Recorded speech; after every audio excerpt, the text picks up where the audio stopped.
Už aj. Dobre, tak vás pekne vítam na našom stretnutí, aj na pôde FabLabu, tí, ktorí ste tu prvýkrát. Potom po prezentácii, keď máte záujem, môžeme urobiť exkurziu. FabLab už je otvorený 2 roky. Je to vlastne verejne dostupná dielňa, kde sú digitálne technológie, široká verejnosť sa môže naučiť s tými technológiami pracovať.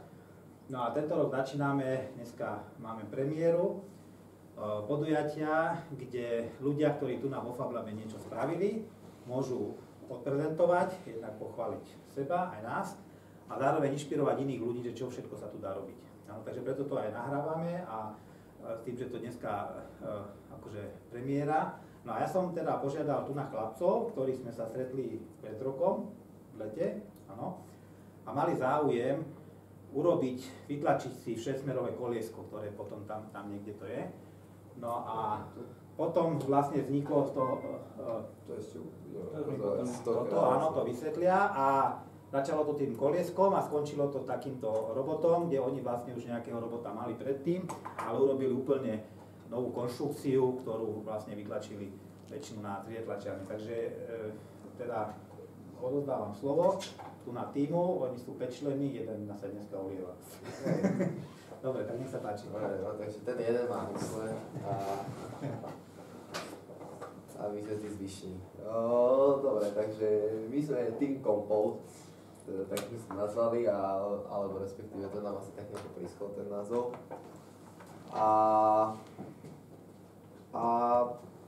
No, čo, je nás 5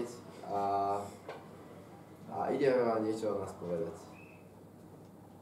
Takže, najprv by sme asi začali tým, že do čoho sme sa to vlastne pustili. Takže je to taká súťaž, volá sa to RoboCup. Tá súťaž má mnoho kategórií a odnoží a neviem čo všetkého. My sme sa zapojili do robotického futbalu. Je to ten klasický robotický futbal, ktorý vidíte na tomto obrázku, hej, to znamená, že hrajú 2 roboty proti 2, hrá sa úplne normálne na 2 brány a klasický futbal, platia tam nejaké auty a plus ešte nejaké špeciálne pravidlá, konkrétne pre ten robotický futbal typu, že robot nesmie výjsť do autu a ak vyjde, tak ide na minútu von, alebo že by robot mal reagovať na loptu a ak na ňu nereaguje, tak tým pádom sa ráta, že je damagenutý a tiež ide na minútu von. Takže toto je tá súťaž. Potom to, čo vidíte hentam na tom obrázku, to je také väčšie ihrisko. No aby ste mali predstavu o tých ihriskách, tak toto je asi 2,5 na 1,5 metra, to menšie ihrisko. To väčšie ihrisko má koľko? 5? Tuším, 3x6 metrov má to ihrisko. A na tom ihrisku hrá 5 robotov proti 5 robotom a hrá sa to v super tímoch. Super týmy to je taká úplne super disciplína, ktorá sa hrá na majstrovstvách sveta, na ktorých sme aj boli. A tie... Tomu ešte povieme niečo neskôr. Tomu asi ešte niečo povieme, hej. Dobre. Tunak máme nejaké fotky zo súťaží, toto je konkrétne napríklad zo slovenského RoboCupu. Hej, čiže vládne tam veľmi podobná atmosféra. Samozrejme, že sa to nedá porovnať, ale v zásade tam funguje to isté, hej. Proste je to isté, akorát, že nejaké slovenské kolo, aby sa to dalo nejakým spôsobom regulovať, že kto na tie majstrovstvá sveta ísť môže, kto tam nemôže ísť a tak ďalej. Je to nejaká taká kvalifikácia alebo niečo podobné. No. Poviem asi, alebo ja som tu najdlhšie prakticky v tomto týme zo všetkých týchto ľudí. U nás na škole tento robotický krúžok, ktorý sme my vlastne začali, hej, k nám prišiel Paolo Petrovič, ten akože urobil nám prvý robotický krúžok, kde sme robili s Lego robotmi. A potom postupne sme sa prepracovali cez elektronické tábory, cez letné sústredenie talentovanej mládeže v elektronike. A až teda k nejakej takej reálnejšej elektronike, ako je NXT. No, taký prvotný impuls, čo sme vlastne akože dostali už potom, keď sme nadobili nejaké drobné vedomosti z toho tábora. No potrebovali sme peniaze, hej. To je základ proste. No, tak sme začali za našim pánom riaditeľom cez prestávku jednu, 4 chalani a sme mu povedali, že chceme robiť... Nie, my sme tuto na Spojenej škole svätého Františka Assisi v Karlovke. No a tak sme na ním prišli cez prestávku, že chceme robiť elektroniku a že potrebujeme 500 eur. A akože bolo to také celkom absurdné, ale on akože vtedy nejako privolil, že OK, že akože nejak to vybavíme, lebo akože bol tam za tým aj ten pán Petrovič, ktorý akože nás tom viedol. No a tak ako, a z toho potom vznikol po proste strašne veľkých múkach, proste veľa práce. Tam ten prvý robot, ktorý je tamto hore, v pravom hornom rohu. To bola naša vlastne prvá verzia, vidno, že je taká pozbúchaná, hej, to bol čisto kus plechu, na ktorom boli 4 motory. Hej, s nejakými kolieskami, ktoré proste sme zohnali z tretej ruky a tie senzory proste to bolo čisto akože náhodné, hej, viac menej a proste nechápeme doteraz veľmi niektorí, že ako to mohlo fungovať. No a s tým sme vlastne začali a to bolo úplne fiasko, samozrejme prvýkrát na súťaži, hej, lebo čo sa s tým dá urobiť. Prvý taký úspech, čo sme s tým robotom zažili, bolo na slovenskej súťaži, tam sme boli tretí, hej, ale to akože bolo tretí zo 4, hej. Ale akože vyhrali sme nejaký zápas, no, tak to bolo také povzbudivé. No a potom ďalej sme s tým robotom pokračovali a akože vylepšovali sme ho, pracovali sme na ňom trochu, sme aj zase boli na ďalšom tábore, lebo ten tábor je každý rok a tam vlastne my tam chodívame a tam sa vždy človek zdokonalí v niečom. No a tak potom sme s ním išli do Chorvátska na súťaž, na chorvátsky Robocup a tam sme obsadili 2. miesto, hej, tak to bolo už, to už sa dalo. To sme boli aj takí hrdí na to, že sme vyhrali viacej zápasov. No a tým sme sa prepracovali k našej ďalšej verzii, kde už vidno, že to je tá vľavo, kde už vidno, že vlastne tie plošné spoje napríklad, ktoré sú tam, to je tuto ten robot, to si môžete pozrieť, ten už stojí, lebo napríklad ten starý už je rozobratý, hej, z neho len súčiastky.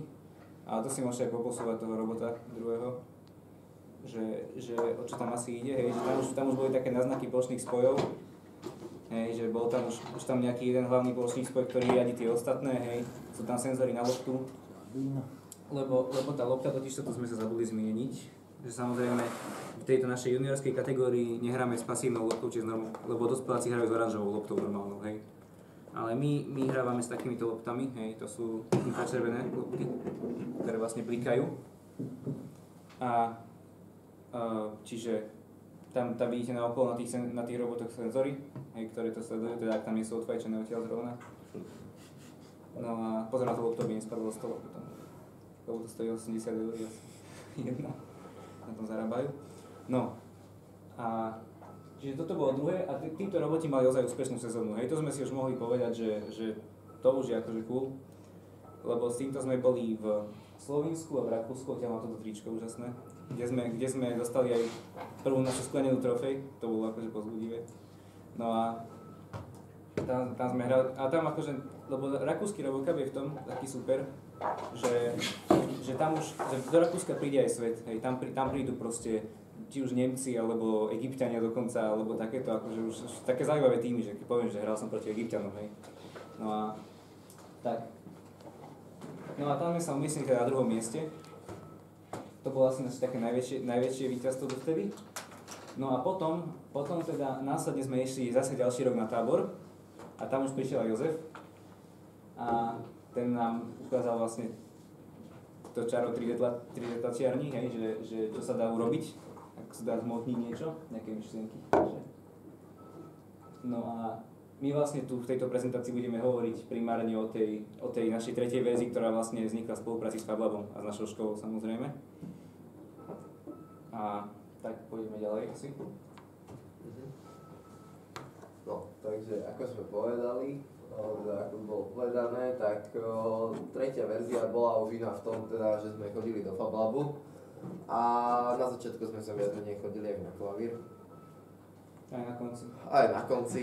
No hlavne pred súťažou. A pred súťažou sme tu boli proste 24/7, áno, akože to bolo... Akože super na FabLabe bolo to, že nám poskytol takú inú formu sponzorstva ako len finančnú, lebo predovšetkým sme mali kde robiť, lebo proste nemôžete povedať v škole, že tam chcete byť do 9. večera.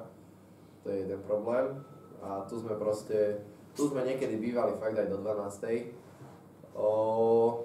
Ďalšia čo vec... ešte môžem povedať, čo Jano tiež si nepamätá ešte z minulých rokov, že čo sú tieto budovy tu, tieto Matfis, a ešte, no, Fejka a ešte, čo tu je? Fitka a Prírodu, no ale tak Fitka ešte už je moc nová, hej, ale tých dvoch, čo sme vlastne boli v tých dvoch budovách, hej, tam sme proste pochodili labaky, ktoré boli, lebo tam sme cez Pála Petroviča proste sa dostali, lebo my sme nemali prakticky kde robiť, hej. Na škole sme robili v kotolni, najskôr. No a tak my sme tam nejako tak popri tých vysokoškolkoch pretlačili, hej, že akože on nás tam pustil, aj keď to oni ostatní nás tam skôr tak nechceli, by som povedal, lebo tak oni tam robili nejaké diplomky a tak a také deti sme im tam chodili.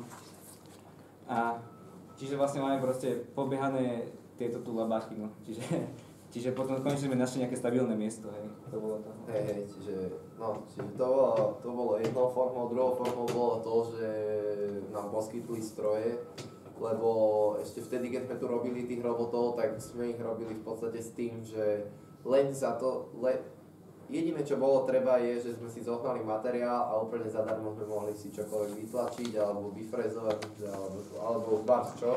Hej, čiže stroje boli voľne prístupné, no a to bolo asi také najpodstatnejšie na tom, čo sme my potrebovali. No, takže takým nejakým spôsobom začala naša tretia verzia robota. Tak začal by som asi tým, že najprv sme tak nevinne prišli do Fablabu. Fablab vtedy ešte sídlil na Fejke a Na Fitke, pardon. A najprv sme tam tak nevinne prišli, tým, že sme už boli po tábore LSTME, tak už sme mali nejaké skúsenosti s 3D tlačiarňou, lebo ju tam dovliekli a tak sme akože niečo skúsili, že toto sa asi dá vytlačiť a tak už tam sme začali navrhovať v podstate toho robota, ktorého vidíte tam. Celého toho robota máme totižto navrhnutého v počítači, tak jak ho vidíte. Bohužiaľ to neviem úplne tak pekne ukázať, ale niečo z toho vám ukážem. Úplne prvé, čo sme začali, bolo to 6-smerové koleso. Vyzerá takto, môžem ho asi dať kolovať to koleso. Kľudne. To 6-smerové koleso vidíte aj tuto na obrázku, hej, čiže to je ono. No a s týmto sme tam presne prišli, že toto by sme len chceli skúsiť vytlačiť, že jak to vôbec bude vyzerať, že čo to vlastne bude zač. Prvotná myšlienka bola, že tie kolieska ako také, tento typ koliesok, to sa volali, že... Pôvodne, čo ste používali. To sú skupované, hej, to sú ešte staré z Nemecka, také objednávané kolieska. Toto len tak pre informáciu stálo asi 17 eur, hej, táto vec. No a všimli sme si teda, že viacero tímov proste po svete alebo z tých takých známych videí proste, čo robili propagačné, majú tieto kolieska, tieto, ako čo sme my teraz vyrobili. A to oni sa volajú iránske, hej, oni majú taký pseudonym, hej, lebo proste s tým prišli iránske roboty, lebo v Iráne je dosť ohrastená akože ten RoboCup, že proste súťaž, a je tam dosť na vysokej úrovni. A oni sú vlastne také, že majú, že proste také dobré agresívne na tom ihrisku, že proste akože sú celkom ideálne na to. Trošičku derú ten koberec, No. ale na to hranie je to super, hej. Ale nakoniec majú dobrý záber. Skrátka, bolo ich treba objednávať z Iránu, hej, a boli strašne drahé. Proste to... Hej, oni si boli schopní vypýtať za jedno koliesko 25 €, takže... A to bola najlacnejšia varianta, hej, toho, že to bolo proste úplne absurdné. Čiže preto sme si povedali, že najideálnejšie je, keď si to zvládneme vyrobiť sami. Tie kovové valčeky, čo na tom koliesku vidíte, tak to je to samozrejme klasika poznámosti. Môj krstný je strojár a má doma sústru, takže každé jedno to koliesko, čo je na tom, pekne, poctivo na sústruhu vysústružil, proste spravil koliesko, do ňoho vyvrtal dierku a takto spravil 400 koliesok. No. Takže týmto to začalo, úplne prvé koliesko. Potom sme si povedali, že keď je to taký super materiál, tá 3D tlač, tak prečo si nespraviť rovno celý podvozok na 3D tlačiarni.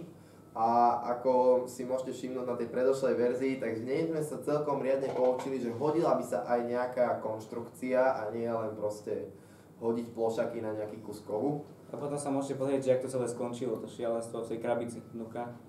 Že toto bolo naša verziová.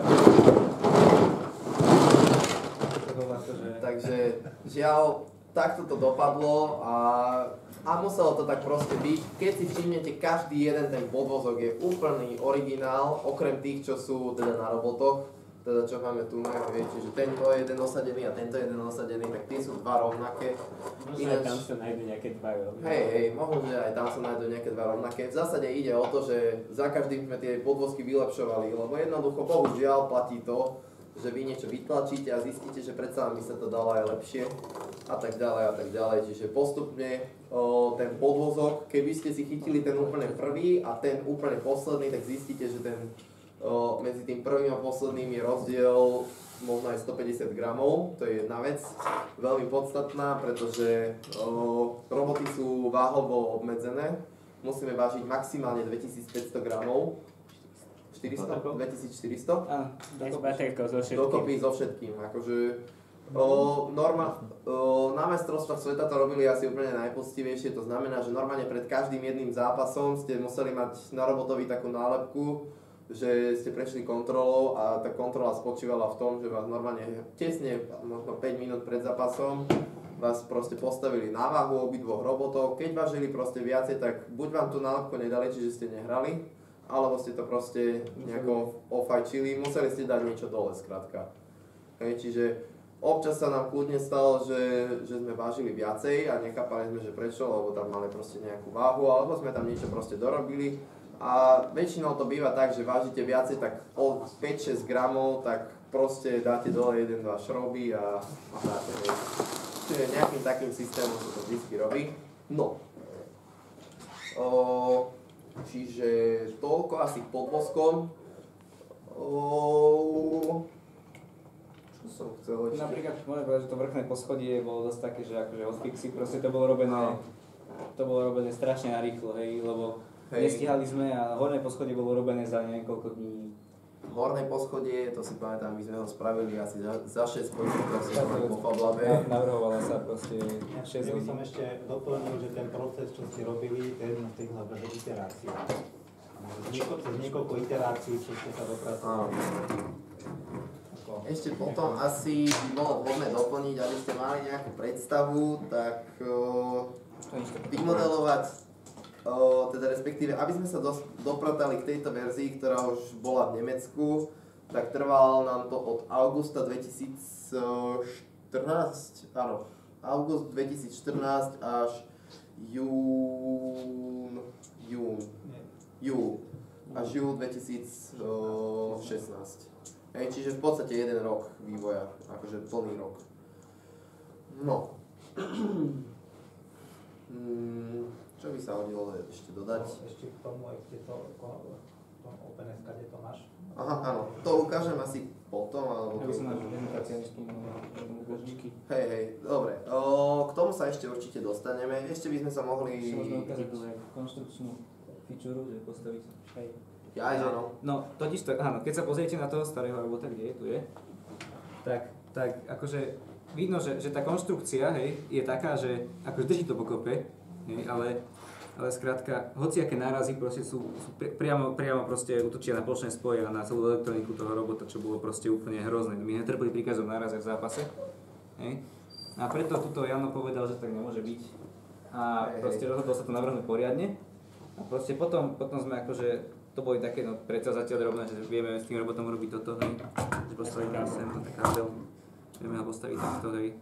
Že nič sa tomu nestane, hej. Nič nevypadne, všetko nevypadne, vieme ho takto posúvať. Skrátka, všetko má svoje miesto, tak je to má byť na robotovi.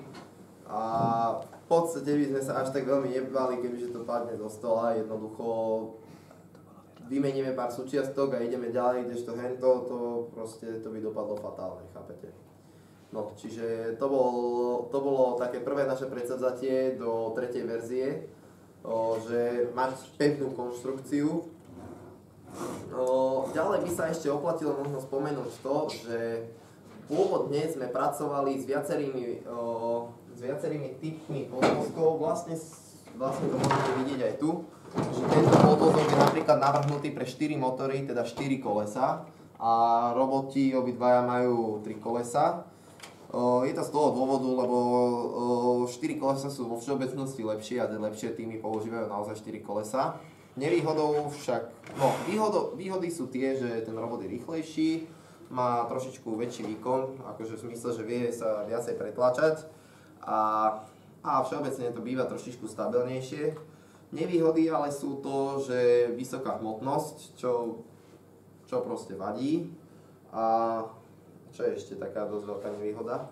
No, že keď trošku zakrivený terén, že nemá dobrý kontakt. Málo priestoru.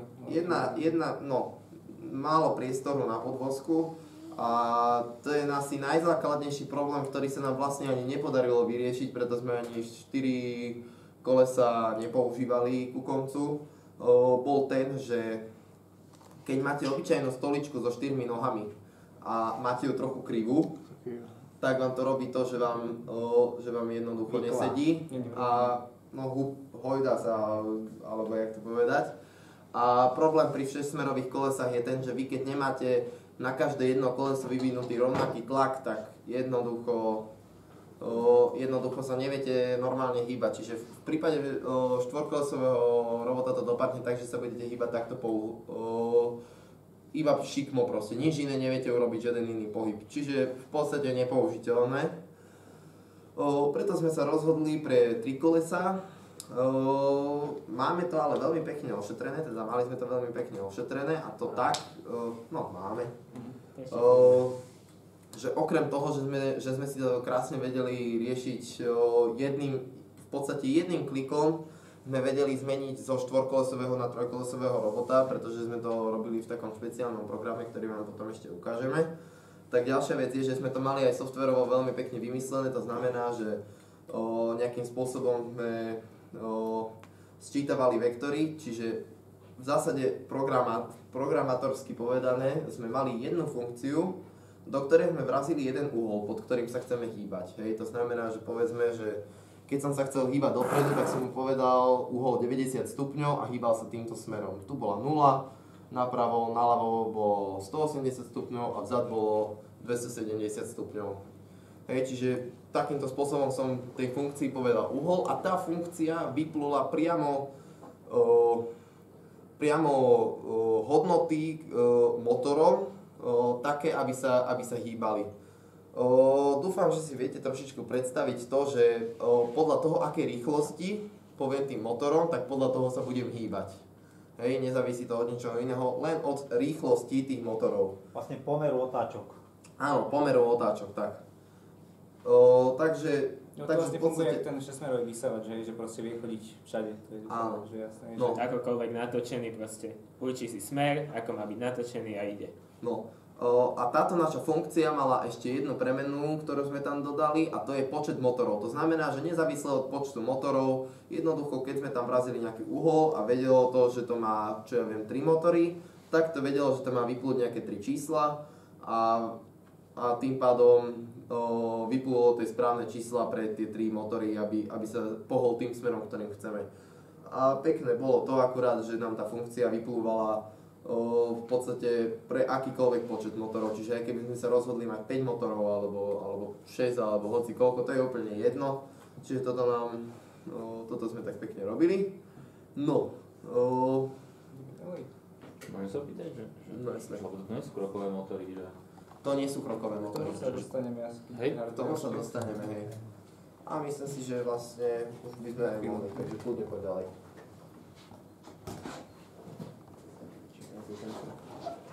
Dobre, tak na tom robotovi, ja som za náš tým akože taký, že hardwareista, dá sa tak povedať. Čiže tieto plošáky, ktoré sú na tom všetky, akože, tak to som navrhoval Wiggly, aj celé schémy teda, aj všetko. No a je tam viacero komponentov, samozrejme na tom robotovi je viacero modulov. Ono prakticky teraz, tento rok sme, na tejto verzii sme to riešili tak, aby to bolo modulárne, hej, a aby skrátka sme urobili čo najviac takých všeobecných riešení, hej, že skrátka každá jedna vec na tom robotovi mala nejakú ovládacú jednotku, ktorá ovládala tú istú perifériu, hej, toho robota. Napríklad, tu keď si všimnete v tom robotovi, vnuka je takýto kruh, hej. Vnuka, na ktorom je 40 senzorov, 36. IR-ko, hej? Hej, to sú, no tak, hej, tá lopta je ako IR a toto sú vlastne snímače z ovládačov, hej, dá sa povedať, z telky. Takže, tak, no a tuto hore sú šváby, hej, tých je 40 švábov, či 20? 20, tak, lebo už by to... 20 švábov je tu na vlastne, či 20 procesorov, 20 počtových jednotiek na celý ten kruh, hej, a pričom, no tak to rozoberiem, to je teraz. Hej, no išlo o to, že chceme ísť cenou nízko najskôr, hej, to je práve, čiže Číňania vyrobia, hej, plošaky, čiže ako my sme si nechali vyrábať plošaky v Číne, a išli sme samozrejme s ich veľkosťou čo na najmenšie minimum, hej? Lebo boli týmy, ktoré mali proste jeden plošák pre celého robota a proste všetko tam mali doma napojené proste a toto. No a my sme išli takou cestou, že proste urobíme to modulárne, hej? Tu sú proste identické dosky, proste na ktorých sa nahrá všade rovnaký soft nejaký a bude to spolu vedieť komunikovať tak, že skrátka budeme vedieť ovládať všetky senzory a nejako z nich pracovať údaje, hej? Vlastne na každé dva senzory je tu určený jeden procesor.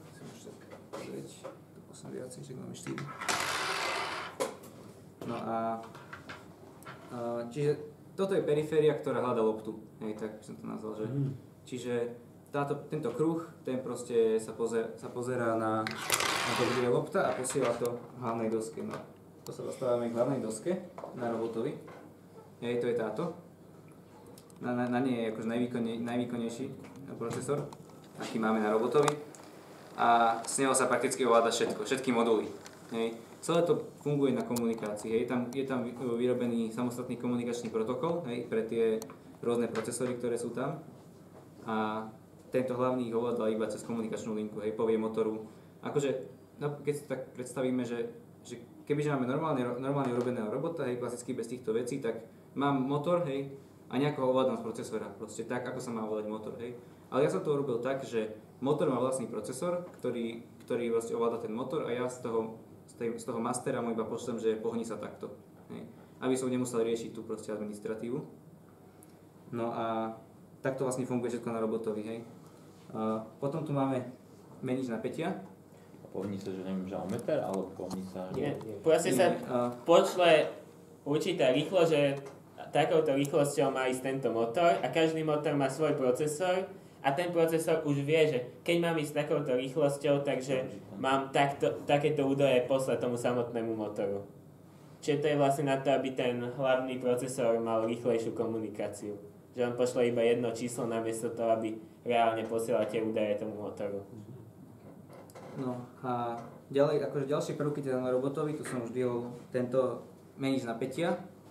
Hej, to keď si pozriete tento podvozok, tu je to lepšie vidno, tak tu je taká čudesná súčiastka, prejdú na ňom. To vykopá. To je takzvaný kicker, áno, akože kopadlo. Hej. A ono, čo to vlastne je, ono je to akože, to si môžete pozrieť, to bude lepšie. To je solenoid, hej, je to cievka a v strede v nej je vodič proste kuskovú. A keď sa do toho pustí šupa, tak to kopne. Hej. No a tú šupu vyrábame tu, hej. Čiže... Či tam je konštrukčne dovolené, takéto veci má na tom robote? Hej, sú tam špeciálne pravidlá pre tieto solenoidy. Niektorí majú napríklad pneumatické kikre, hej, že proste majú tam vzduch, si kopne to. No my to riešime takto. Vyrobíte? Také tie veľké dospelácké roboty môžu mať aj nejaký motor na to zvlášť, alebo tak. A tieto kolečka čo robia? K tomu sa ešte určite dostaneme. To je ďalšia súčasť.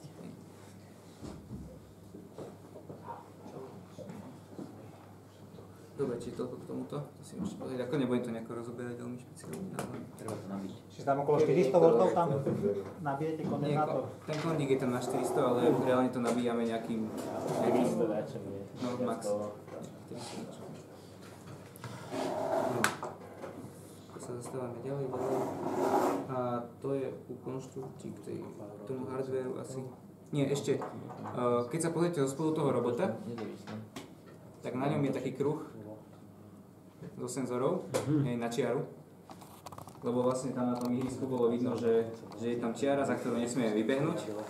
Takže vlastne týmito snímačmi sledujeme teda čiar, hľadáme. No a tie sú zapojené takisto do kruhu, ako je ten veľký kruh na hľadanie lopty, čiže funguje tam ten istý komunikačný protokol.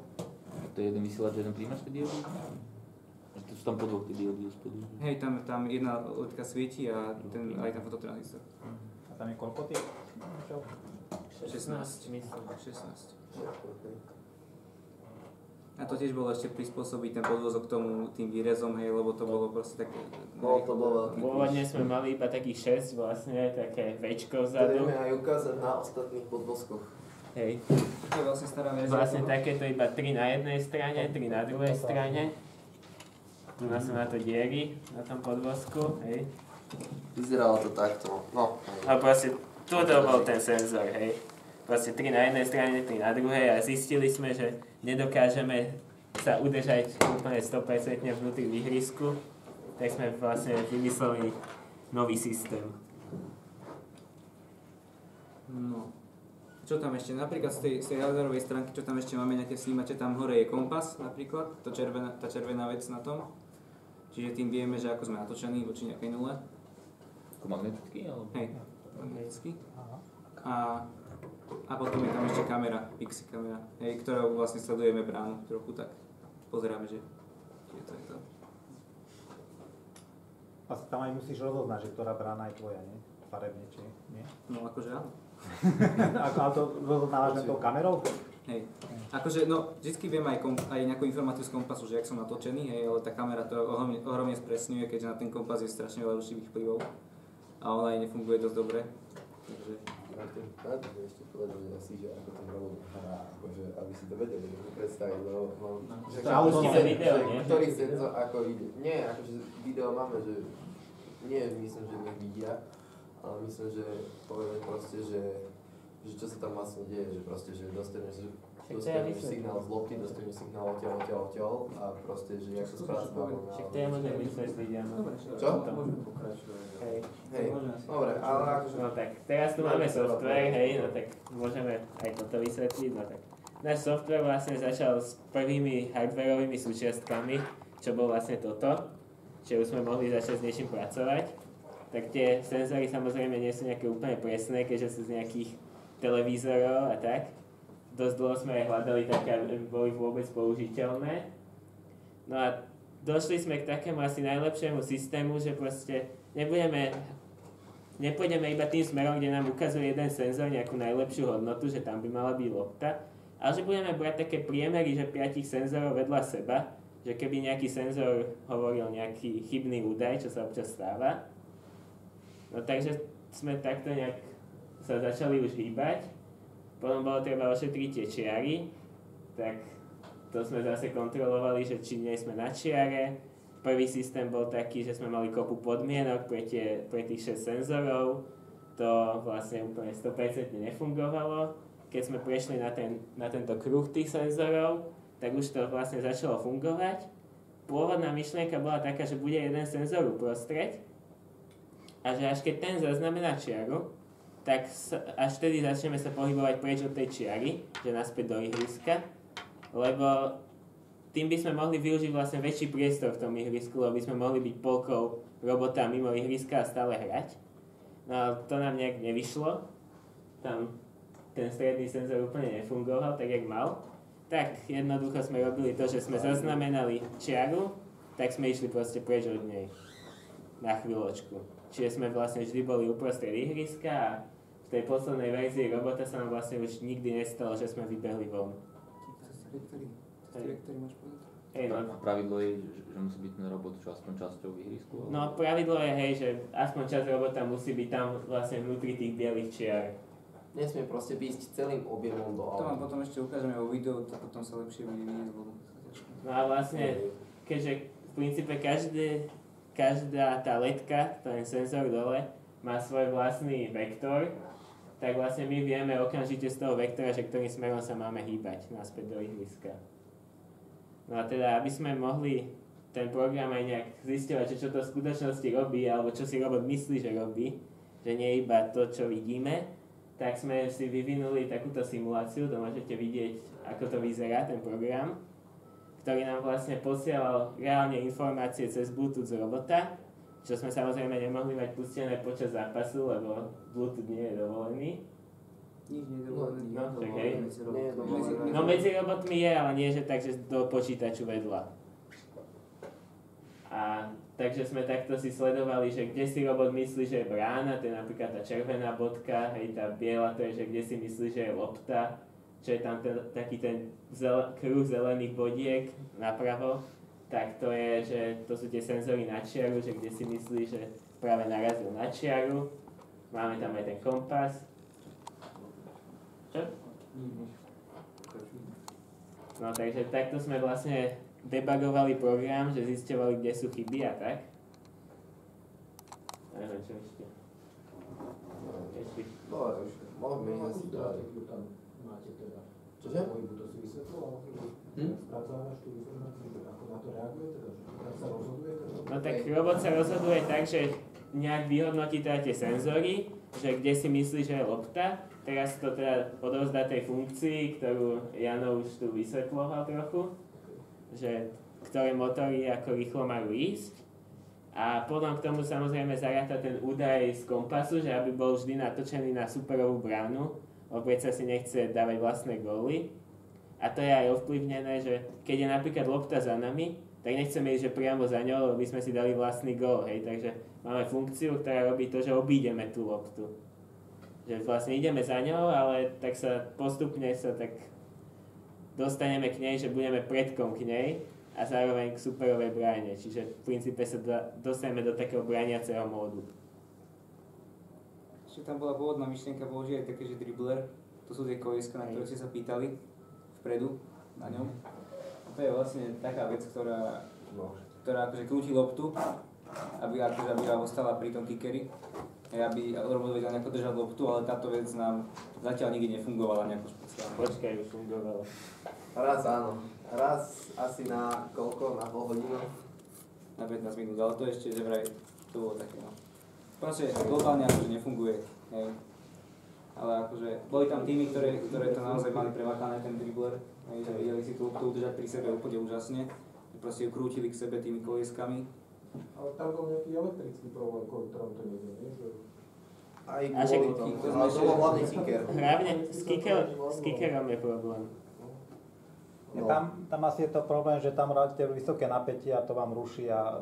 No presne. Niečo také bolo. Nezistili sme úplne presne No, lebo príčinu. napríklad ten kicker nám fungoval tak, že proste robot kickol a zrazu prestali proste. Proste zotrval v pohybe, ktorý robil. Čiže ak napríklad sa trochu otáčal, tak sa začal takým točivým pohybom, odišiel z ihriska. Prešiel, začiari, koniec. Terminus technicus elektromagnetická kompatibilita. No. Internet koľko? 250? Koľko voltov to tam dávate? Však až 300 max, ako sme dávali zatiaľ. Ako nabíjací prúd. A ešte, ak sú chlapci ešte urobili, že tie kolieska nezávislé, aby vedeli aj falš robiť, ale... to bola taká pôvodná myšlienka, že budeme kopať strely, takže sa ešte tá lopta bude nejakým smerom otáčať, že bude robiť nejaký oblúk. No a to sme akurát videli v tej, napríklad Číňania, tí mali urobenú takú vec v Lipsku, že mali tento dribbler, ale proste mali ho tak brutálne rýchly, extrémne, že proste to neviem ani Tá opísať. lopta sa proste hýbala strašne rýchlo. A oni strieľali na bránu tak, že boli chrbtom k bráne a proste tak sa akože pohli a to sa akože tým falšom sa to vrátilo späť do brány a dali tak dávali góly a nie. To malo, že to je brutálne. A chýbajú tu nejaké kondenzátory na stabilizáciu napätia, akože to nikde nič. Sú tam A však všade, tam sú všade SMDčko je také malé. Je to malé? A potom ten jeden veľký kvôli tomu kickeru. No, ten Nie, zadný to dušu. Ale čo to není málo, toto to ako... A pri každom jednom nejakom, pri každej jednej jednotke sú To nie tie sú kondenzátory. kondenzátory? To maličké. No. Tak tam sú ledky a kondenzátory. No. To je jednak jeden veľký, Ale toto vyzerá ako stabilizátor. ale tuto tieto maličké. Tam všade, To sú kde je C. napísané C. Ale to sú... Nechcel by to väčšie nejaké sem tam. Proste ustabilizovať tú sieť, lebo to potom skáče celé možno. Tak ale tam ide o hodnoty, nie o veľkosť, akože veľkosť nie. Akože... Tak sme uvažili a... No potom by asi stalo za zmienku vysvetliť, že čo sa vlastne na tom ihrisku deje a že čo si vlastne myslí ten robot.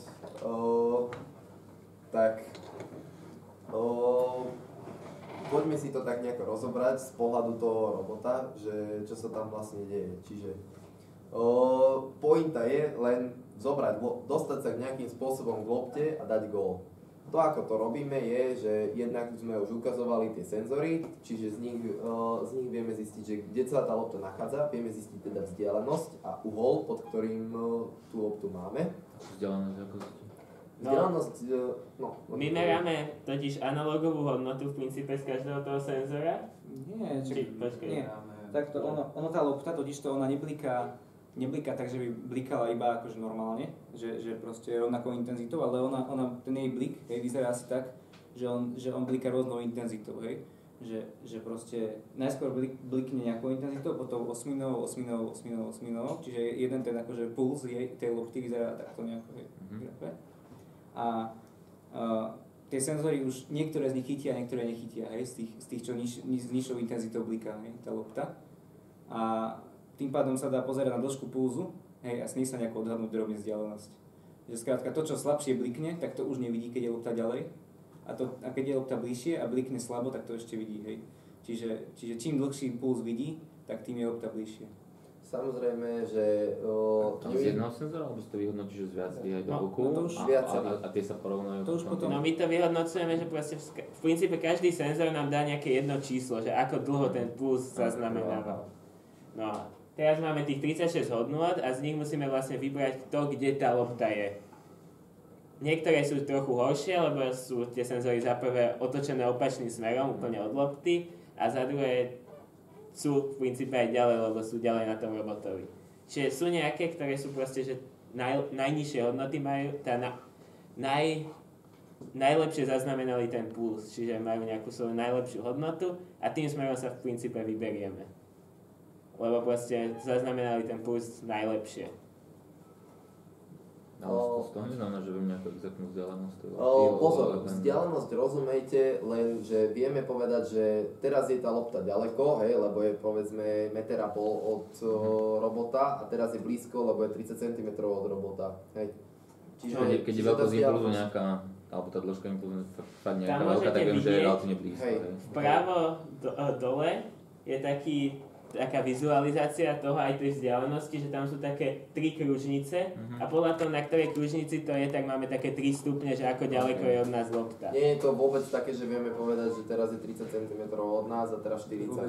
To proste akože len veľmi zhruba, lebo predsa len je to nejaká informácia, hej, o tej lopte. Čiže mám 3 stupne vzdialenosti od lopty. Vieme, že je veľmi ďaleko, tak trochu ďaleko.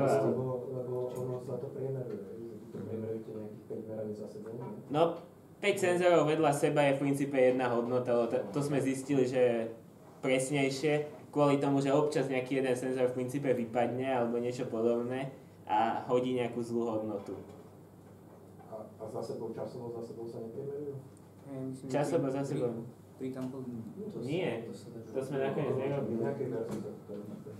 Boli aj také verzie, bolo ich veľa. Ale tým pádom je tam viac ako 3 stupne, pretože ona, jak sa tá lopta točí, tak niekedy proste už prestane byť viditeľná a ten senzor už prestane dávať. No áno, ešte je potom taká hodnota, že vieme, že určite tam lopta nie je, že proste to háže nejakú obrovské číslo. Že... A so teraz mi tam není problém s odmantinou? No to je v princípe uspôsobené na tú loptu. Čierne, drevené. Hrali sme chvíľu na takom, že Jano chcel vyrobiť ihrisko naše a vyrobil ho z kovových mantinelov. Tak to bolo také veselé. A to bolo proste úplne, že nič, ten robot proste chodil, jak som chcel. A to akože loptu to vôbec nejako proste chodilo to na robot. No, bola to blbosť, hej, ale na takýchto veciach sa proste učí človek, takže...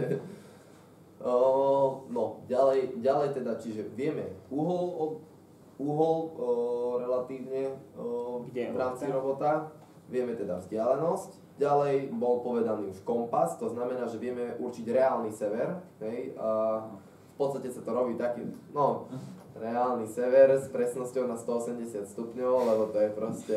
Napríklad tu v tejto budove je to celku problematické, lebo tu sú niekde v stenách nejaké kovy. Hej, napríklad tamto sme to skúšali pri jedných takých dverách, hej, takto dvere, jak sú tam tie, normálne dvere, a akože tak, a vždycky, keď išlo popri tých dverách, tak to proste zrazu začalo trieskať do tých dverí. A nikto nevedel prečo proste.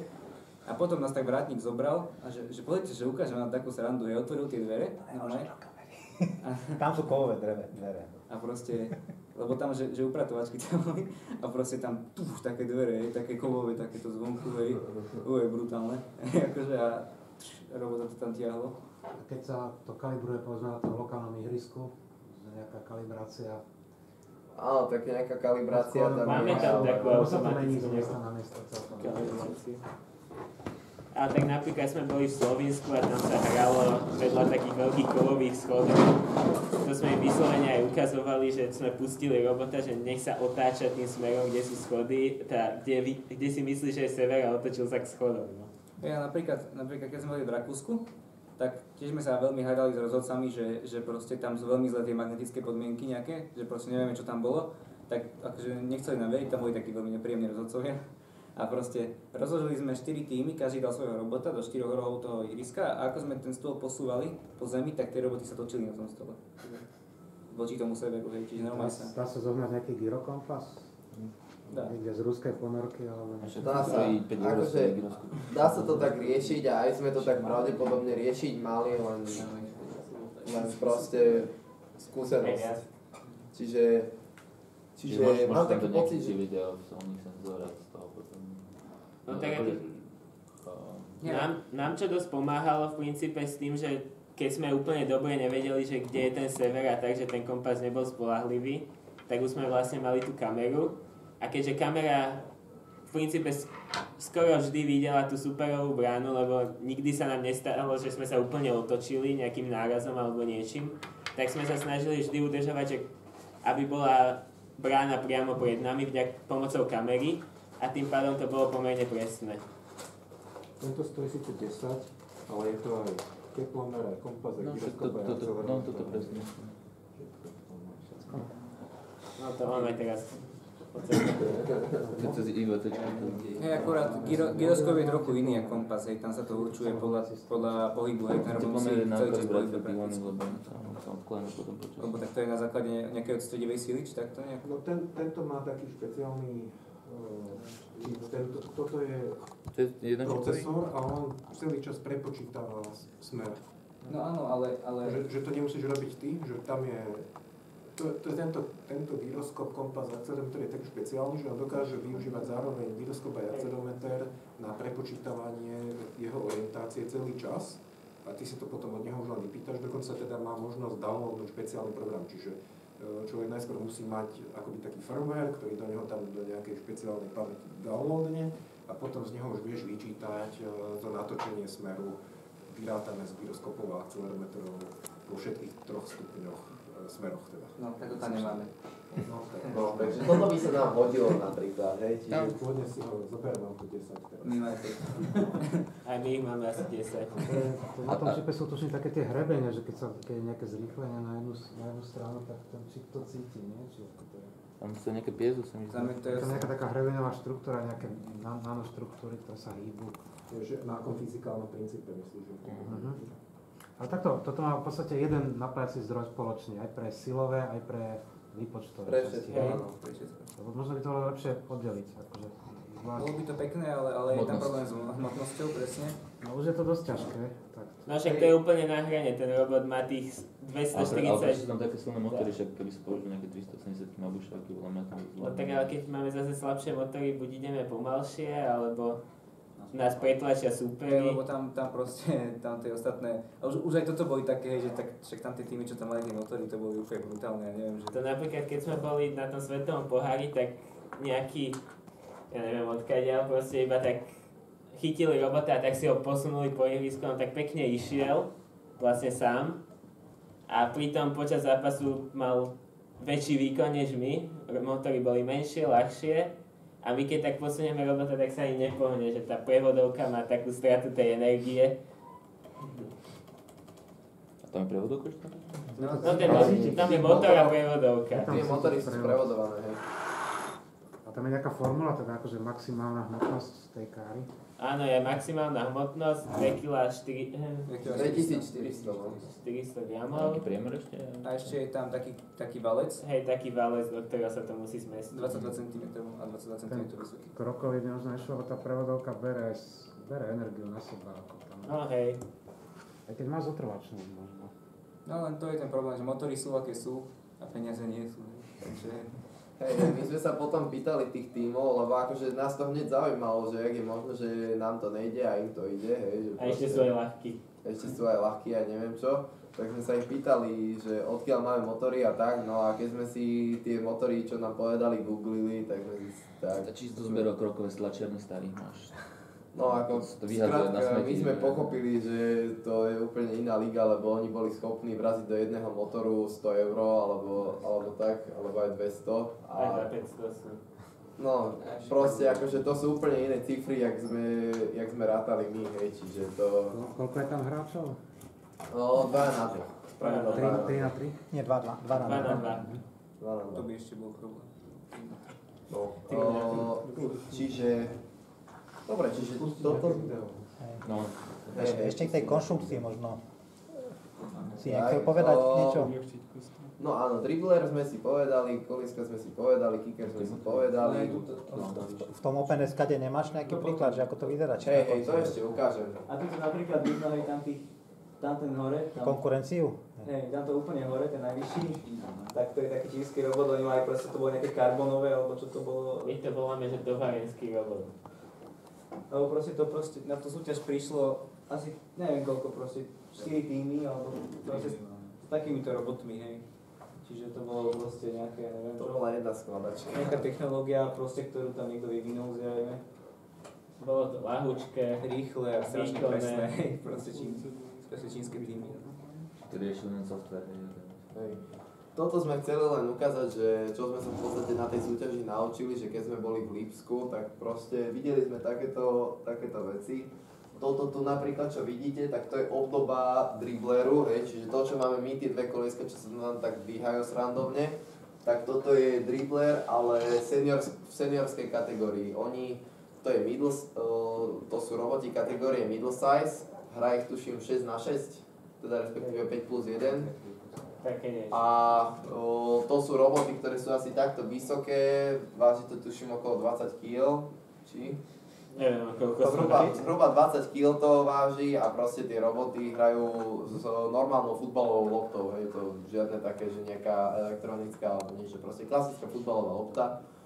A akože je to úplne super, hej, pozerať sa už len na to ako divák, lebo proste tam to musí reagovať na pískanie a neviem čo, a sú tam proste veľké tribúny a akože fakt je to... To je také kickre, ktoré strieľajú do vinklov normálne veľmi. Akože A dokonca aj prihrávať som videl, nie? No, Čože? Že si Majú prihrávajú. aj také rôzne pravidlá, že napríklad aj cez polovičnú čiaru musí iba prihrať, nemôže previesť loptu, vieš, aby to bolo také, že aby to stiažili tým ľuďom. Hej, čiže to sme sa len chceli inšpirovať, že ako sa ten dribbler vlastne dá riešiť, lebo zaujímalo nás to, keďže na ten dribbler nikdy poriadne nefungoval. No a potom hento úplne napravo, tak idú sa totižto meniť pravidlá tohtoročné a to tak, že nebude takáto elektronická lopta, čo vidíte, ale bude klasická oranžová lopta. Asi v takej istej veľkosti. No a tá veľkosť je presne ten problém, ktorú sa ešte dostanem. No, skrátka ide o to, že aby sme sa na to nejako pripravili, no tak infračervené senzory sú nám na figu tým pádom a potrebujeme to nejakým spôsobom kamerou rozoznať tú loptu, aby sme za ňou vedeli ísť a jedno s druhým, aby sme proste vedeli rozoznať, kde je, ako je ďaleko a jedno s druhým. No, zhodli sme sa na to, alebo teda akože najprv sme si mysleli, sme si taký oblačík kreslili, že bolo by úplne pekné mať 360 stupňovú kameru a inšpirovali sme sa znova tými seniorskými tímami, čiže tam napravo vidíte taký druh 360 stupňovej kamery. Je to riešené tak veľmi šalamúnsky, že máte proste kameru, ktorá má šošovku namierenú smerom hore a nad ňou je taká sklenená polgula Alebo v zásade, nejaký útvar gulového typu. Hej, a na tej polguli sa v podstate zobrazuje kompletne celé ihrisko, alebo teda nejaká časť ihriska, ktorú si už tí konštruktori asi povedali. A na to je namierená to šošovka, hej. Čiže vidia krásny 360 stupňový obraz a keď si ho nejako rozumne spracujú, tak v zásade fungujú a vedia hrať. Čiže to bolo len také, že čo sme sa v podstate naučili. Môžeme ísť ďalej. No, už sa konečne dostávame k nejakému záveru rozumnému. Tak toto ale chceme ukázať, toto je náš super tým z Robocupu z Lipska. Sú tam, no sme tam my, sú tam Nemci, sú tam Kanaďania, takí šikmolky. A potom sú tam Izraelci a to sme všetci, že? Áno, 4 týmy. No, čiže každý super tým sa skladal zo 4 klasických tímov. Bolo to v podstate robené tak, že na Robocup proste prišlo 20 tímov z rôznych krajín. Tam sú aj naše trička. Hej, tam sa aj naše trička dokonca. No. Čiže na Robocup prišlo 20 tímov z rôznych krajín a oni im spravili to, že každý super tím obsahoval 4 krajiny, to znamená, že bolo 5 super tímov. Hej, a tie hrali potom na tých veľkých ihriskách, čo sme ukazovali na začiatku, to bolo to, že hralo 5 robotov proti 5. Takže takýmto spôsobom sa vlastne hrali tie super týmy. Čo? Hej, každý má po jednom a niekto má... Každý má po jednom a jeden tým dal 2 robotov. Bolo to vyslovene na tom, že kto sa zhodol, že jak sa proste tie týmy zhodli. No, potom vieme ešte ukázať akurát to, že hrali sme aj s inými týmami, hej, čiže toto sme napríklad hrali s Iráncami, toto je s Japoncami, tuším. Toto sú Portugalci, to sú Portugalci. Nie, to sú Izraelci. To sú Izraelci a to sú Portugalci. No, čiže v tomto tá súťaž je úplne fantastická, že sme sa proste spoznali s rôznymi ľuďmi a hlavne sme sa mohli pýtať na to, že ako oni riešili tie problémy. Toto je také pekné na tej súťaži, že existuje tam jedno pravidlo a to je také, že keď sa kohokoľvek spýtate na niečo z roboty, tak vám musí odpovedať. To znamená, že keď sme sa proste niekoho spýtali, že ako niečo konkrétne robil, hej, alebo v čom to robil, alebo tak proste nám to povedal, hej, čiže funguje tam taká nejaká vzájomná pomoc a nie je to proste len o tom, že toto som si ja vymyslel. Ale je to hlavne aj kvôli tomu, aby tá súťaž trošičku rýchlejšie napredovala, to znamená, že hneď ak niekto niečo nové vymyslí, tak hneď si to všetci okúkajú, pozrú sa na to a vidia nejaký nový spôsob riešenia nejakého konkrétneho problému, hej, či už sú to tie 6-smerové kolieska, alebo štvrtdosky, alebo ja neviem čo, proste rôzne druhy problémov, alebo v čom napríklad len modelujú robota, hej, kopa ľudí sa na to pýta a tak ďalej. Dostali sme od nich darčeky. Hej, dostali sme od rôznych tímov darčeky. No, ďalej by sme ešte mohli ukázať. A v čom ste to kreslili? No teraz. To práve ideme ukázať. Už konečne sa k tomu dostali. Konečne sme sa k tomu dostali, takže kreslili sme to v takomto softvéri, teda respektíve po správnosti by som asi mal povedať, že sme to písali. Ja to hneď ukážem, tak aby to bolo vidno. A to asi...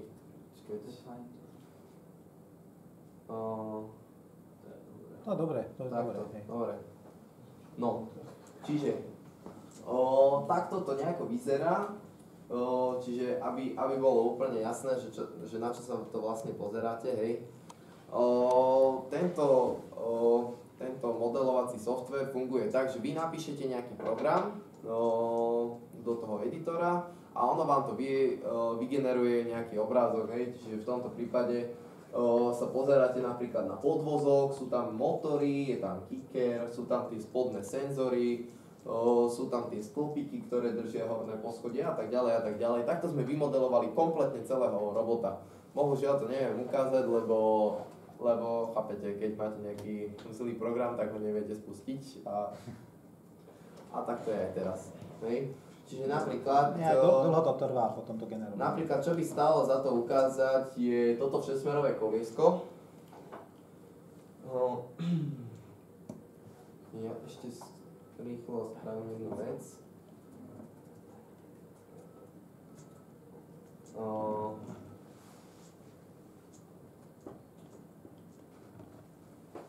Počkať, som v tom aj zabudol robiť.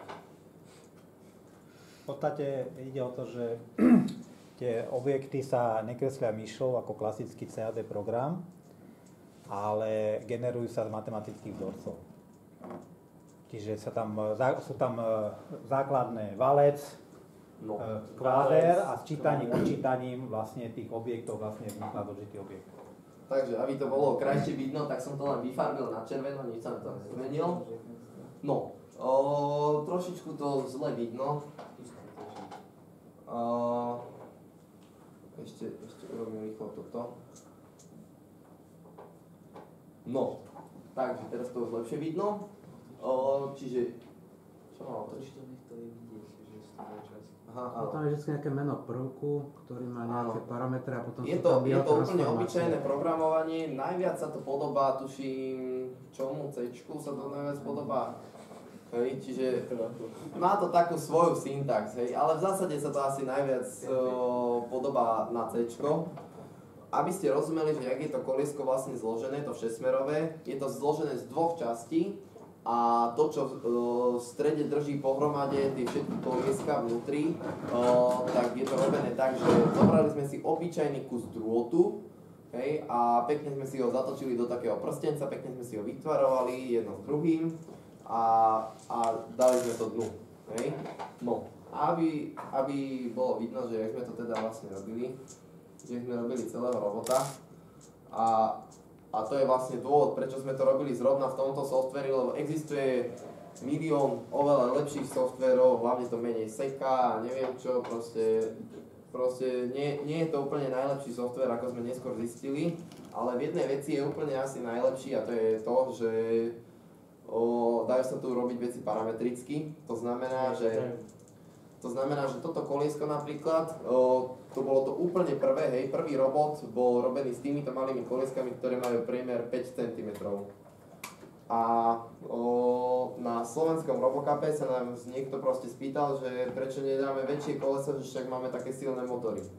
No, tak my sme to presne spravili a bolo to pre nás vlastne absolútne jednoduché, pretože my sme mali priemer kolesa zadaný ako parameter. Čiže my sme ho len zmenili, a zmenilo sa aj celé koleso, presne tak, jak sa malo zmeniť.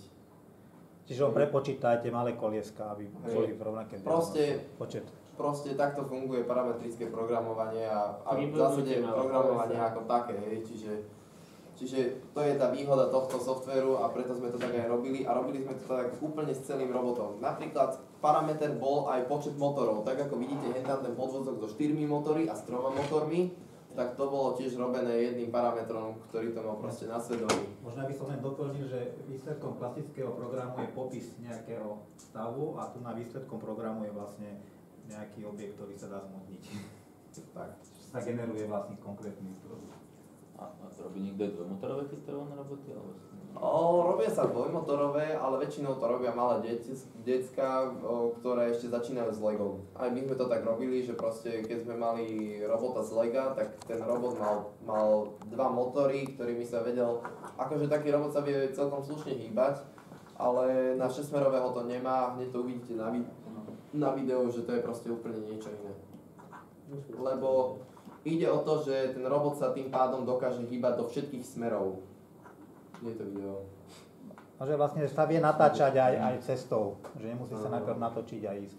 Kedy si bol taký dokumentárny film od Ericha von Dänikena o mimozemských civilizáciách a tam bol rozobrali nejaký starý biblický alebo akýsi text, kde bol opísaný ten božský voz, ktorý išiel s kolesami aj tak, aj onak a potom niekto vyvinul, že však také koleso môže vyzerať presne takto, že bude mať kolesa aj po vode, aj na boku. No, takže tu je napríklad ukážka z jedného nášho zápasu, takže vidíte, na tých ružových robotoch to veľmi pekne vidno, ale aj na našom to vidno, že hýbu sa do všetkých smerov, môžu sa hýbať do všetkých smerov. Tým, že to programovanie nie je zase také dokonalé a nestihli sme dorobiť všetko tak, jak sme úplne chceli, tak vidíte, že tam veľmi veľa vecí nepoužívame, hej, to znamená, že napríklad ten dribbler sme tam vtedy vôbec nepoužívali, čo je veľká škoda, ale nedalo sa, hej, ani nám to veľmi pekne nefungovalo. Kicker sme znova nepoužívali. Že to nevyvíja z tých čier. Ale zase pekné bolo, áno. Napríklad, ako vidíte, v tom čase tam zatiaľ boli iba 6 tých senzorov na tú čiaru, čiže ešte to nebolo 100%. Ale už to bolo veľmi slušné. A bolo to veľmi slušné aj vďaka tomu, že sme mali napríklad tú kameru a vďaka nej vždy, keď sme narazili na čiaru, tak sme boli natočení takým spôsobom, že sme vedeli, že kde tá čiara skutočne je. Čiže napríklad bez tej kamery sme o mnoho častejšie vylietávali von. Tá kamera slúžila vyslovene len na to, aby sme vedeli, že sa presnejšie sa natočiť na bránu. Tuším, že Gregor, ty by si to vedel lepšie vysvetliť, že jak to vlastne fungovalo. No, v podstate tá kamera, to je Pixi, čo je voľne dostupná, dá sa to kúpiť. My sme to kúpili zo Švajčiarska, lebo inde sa to zbližšia nedá zohnať. Bol to aj na Kickstarteri. Táto kamera v podstate má vlastný firmware, ktorý si môžete preprogramovať, ale my sme ho používali nejaké open source knižnice, ktoré v tom boli a zaprogramovali sme si vlastné. A tak my sme hlavnému plošiaku, v podstate tá hlavnú procesoru sme posielali uhol, pod ktorým sme sa nachádzali voči bráne. Keď sme zobrali, že pred nami je 0, tak sme to vedeli v podstate poslať v jednom bajte, tak. A je tam Arduino, ktoré je to napojené cez SPIčku a z toho Arduina je to napojené do toho hlavného plošiaka cez seriál. V podstate takto sme si vedeli nastaviť, na ktorú bránu chceme hrať a keďže sa s tým viac pohráme alebo máme viac času, tak by sme v podstate mohli vedieť, že kde sa v ihrisku nachádzame, pretože bránky majú silné rozmery, ale na to sa len nebol čas. Tam vlastne v podstate, že chlapi sa vyhrali hlavne s tou mechanikou a potom už na software nejaký nedostal čas, lebo na poslednú chvíľu to skladali. Áno, v zásade, aby sme si boli jasní, tak vývoj mechanických častí a hardvéru trval, pokým sme neprišli na súťaž, a keď sme prišli na súťaž, tak nastal vývoj softvéru. V zábehu na súťaž. Vlastne tam v Lipsku sme mali taký týždeň, hej, že my sme šli spať o 5 a stávali o 7. A to sme robili asi proste 5 dní alebo 6 za sebou. Bola napríklad noc, keď nám fungovalo úplne všetko. Hej, to bol asi taký mytický 10 čas. minút. Hej, že 15 minút nám proste niečo fungovalo, ale akože traja ľudia sme sa na tom zhodli, takže zase nebol sen, ale akože fakt to bolo dosť také diskutabilné. Traja tvrdili, že to funguje, ostatní, že nie. Hej. Ostatní spali. Totiž to, lebo to bolo asi o 3:00 Aj tam je ráno. jeden svedok, čo tam bol. Pri tom fungovaní, ale... Hej, tak to bola svetlá chvíľka našej robotiky. Asi máme všetko, chalani, či ešte niečo ideme spomínať? Oni sa navzájom neidentifikujú tí dva roboti, keď hrajú ako spoluhráči? Ani nie, ale skôr akože môžu. V princípe môžu, lebo... Väčšina týmu hrá na brankára jedného. Nie, akurát, akože aj ten náš tak trošku, hej, že berie do úvahy tým, že do ňoho akože nestrieľa, keď je v bráne, hej. Lebo akože ten náš úžasný program funguje asi tak, hej, že hľadáme najväčší voľný objekt v bráne, hej, že proste, že pozeráme sa, že kde je voľno v bráne a on akože, on není brána, hej, takže akože vidíme ho, hej, že akože, že nevidíme ho skôr, hej, že vidíme len ten voľný priestor v bráne. Čiže akože nejakým spôsobom ho akože obchádzame, alebo... Vidíme, že blokuje výhľad brány. Áno, tak sa dá zadefinovať. Tak takto to pekne išlo a potom to išlo za skopce. Hej, najlepší pokrok sme zaznamenali, keď sme boli na slovenskom Robocupe a potom bol o 3 týždne na to slovenský Robocup. To je tá súťaž, na ktorú sa teraz pozeráte. Hej, takže za tie 3 týždne to bol ideálna doba, pretože my sme si presne rozvrhli, že čo vlastne naozaj stihneme a čo nestihneme. Čiže vtedy tá práca bola, myslím si, že v našom týme úplne najefektívnejšia z toho celého roka. Proste tie 3 týždne sa spravilo presne to, čo sa chcelo spraviť a ten výsledok naozaj bol dobrý, lebo tie veci, čo sme vedeli, že sa dajú za 3 týždne rozbehať alebo sfunkčniť, tak tie sa proste stihli. A tie, čo sme vedeli, že sa nestihnú, tak tie sme rovno nehali tak, že to až do Lipska rozbeháme. Takže vtedy toto, čo vidíte, tak to nám išlo úplne najlepšie. Sice sa nám na súťaži pokazil jeden robot a potom sme vymieniali dosky a neviem čo všetko, akože tam sa čachrovalo strašným spôsobom. To bolo jedno také štýlové víťazstvo, že sme boli vlastne akože, to bolo najväčší finále, lebo tam boli 2 kategórie, že ľahká váha, ťažká váha, a potom bolo spolu taká akože exhibícia skôr. A to je vlastne toto? Hej, to bolo toto finále, hej, že akože úplne že najväčší finále na tom. Takže víťaz jednej kategórie proti víťazovi druhej kategórie. No a skrátka stala sa nám taká vec, že prvý polčas sme proste nasúchali nejak 13 gólov, hej, 13-3 to bolo, no ale potom sa nám odfajčil robot. Proste nevieš, že zadý milu, ale už nešiel. Proste akože. Vidíte, že už vtedy sme boli iba s jedným, lebo normálne by sme mali mať dvoch. No a už to bolo. A ten prvý sa pokazil. Ale oni majú tiež len jedného, nie? Mali na začiatku dvoch, im to tiež nefungovalo úplne ideálne. No a potom sa stalo, tak my sme teda akože využili také pravidlo, hej, ktoré je v tomto futbale, že keď robot akože je damage, že sú všetci vaši roboti damage, akože pokazané, že proste nemôžu hrať, nereagujú na loptu, tak automaticky za každú minútu, keď nehráte, dostanete gól. Automačne proste jeden. No a takto sme my proste dostali 7 gólov za 7 minút celého polčasu, hej. Čo sme to skúšali stále. Ja, že v tom polčase sa vám dokázal robot vlastne, nie? Ale nikdy to nevyšlo, hej, tak sme vyhrali 13-10. takže akože... Za jeden polčas.